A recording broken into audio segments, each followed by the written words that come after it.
That the London waiting is assessed on the level of rates in London and also on the value of the staff pass. Obviously rates have gone up, the value of the pass has gone down, and that's the reason why it was negotiated between London Transport and the unions that this £50 should be paid, and I think it's absolutely correct. What I think is wrong is that rates are going up as much as they are. With any normal sensible government, for the expenditure that we're incurring, the rates would have gone up by 2p in the pound. But because the government is putting in penalties, instead of giving us grants towards this transport expenditure, the rates are going up by 11.9 pence in the pound. And it's a tremendous difference, and it's Londoners that are being penalised for that.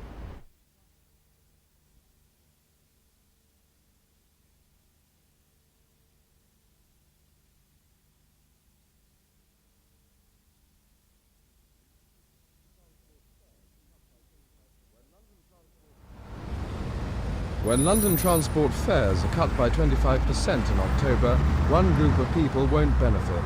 London Transport's 60,000 staff. They and their families already get completely free travel on buses and tubes at all times.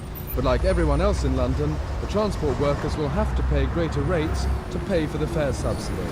So the Labour-controlled GLC has decided to compensate the transport workers.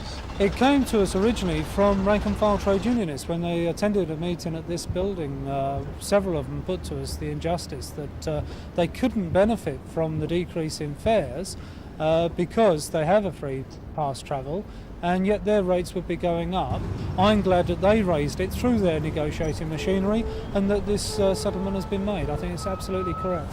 And to his critics who say that London Transport staff have already been awarded an 11.5% pay rise, much above the going rate, GLC Transport Chief Dave Wetzel has this response. We need to change society.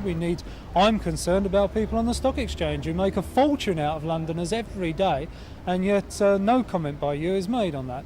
And I want to see these sort of monies shared by all workers in London, and I want to see better conditions for our own staff, but I want to see better conditions for all staff in London. I don't think we'll achieve that until we have socialism.